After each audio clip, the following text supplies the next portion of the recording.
10th subject English. Next part of the lesson number 2, the boy who broke the bank, on page number 49. And Sitaram, glad that he had been of service to both a customer and his friend, hoisted his bag on his shoulders and went his way. Miss Srivastav had to do some shopping. She gave instruction to Aya about looking after the baby and told the cook not to be late with the midday meal. Then she set out for the Pimpalnagar market place to make her customary tour of the cloth shops. A large share emerald tree grew at one end of the bazaar, and it was here that Miss Srivastav found her friend Miss Bhushan sheltering from the heat. Miss Bhushan was fanning herself with a large handkerchief. She complained of the summer which she offered was definitely the hottest in the history of Pimpalnagar. She then showed Miss Srivastav a sample of the cloth she was going to buy, and for 5 minutes they discussed its shape, texture, and design. Having exhausted this topic, Ms. Srivastav said, "Do you know, my dear, that said Govinda Ram's bank can't even pay its employees. Only this morning I heard a complaint from their sweeper, who hasn't received his wages for over a month." "Shocking," remarked Miss Bhushan. "If they can't pay the sweeper, they must in a bad way. None of the others could be getting paid either."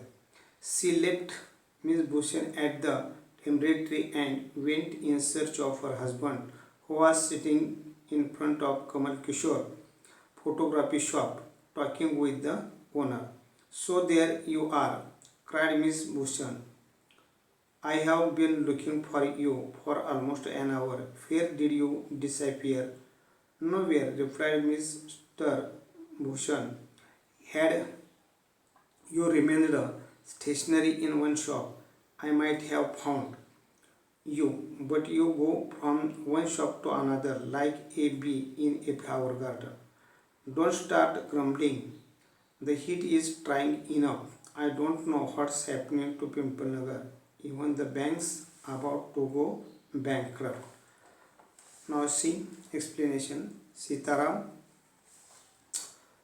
was glad, and he had been of service to both a customer and his friend.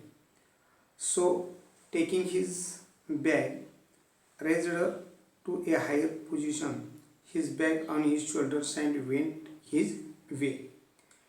At that time, Miss Srivastav had to do some shopping, and she gave some instruction to the Aya about looking after the baby. Then she told the cook not to be late with the midday meal, and then she set out for the Pimpalnagar marketplace to make her usual tour of the cloth shops. At the large shady emerald tree grew at one end of the bazaar, and it was here that Miss Srivastav found her friend Miss Bhushan sheltering from the heat. So they discussed about, and she complained about the summer. Then there is the hottest in the history of Pimpalnagar.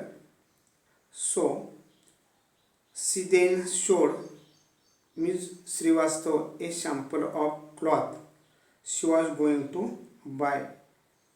For 5 minutes they discussed its shade, texture, and design, and after that topic, Miss Srivastav said, Do you know, my dear, that Sid Govind Ram's bank can't even pay its employees? I learn, I listened in the morning and I heard a complaint from their sweeper. And he said, uh, who hasn't received his wages for over a month. Ms. Bhushan, shocking. If they can't pay the sweepers, they must be in a bad way. And so she left Srivastava at the tamarind tree and went in search of her husband. And his husband, who was sitting in front of Kamal Kishore's photography shop, talking with the owner. After that, so there you are, she cried. I have been looking for you for almost an hour. Where did you disappear? Mr. Bhushan said, nowhere, he replied.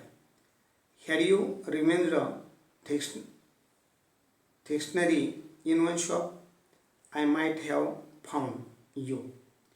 And then you are go. You go from one shop to another like a bee in a flower garden. So don't start grumbling. The heat is trying enough and I don't know what's happening to Pimple Nagar. So this is the explanation about the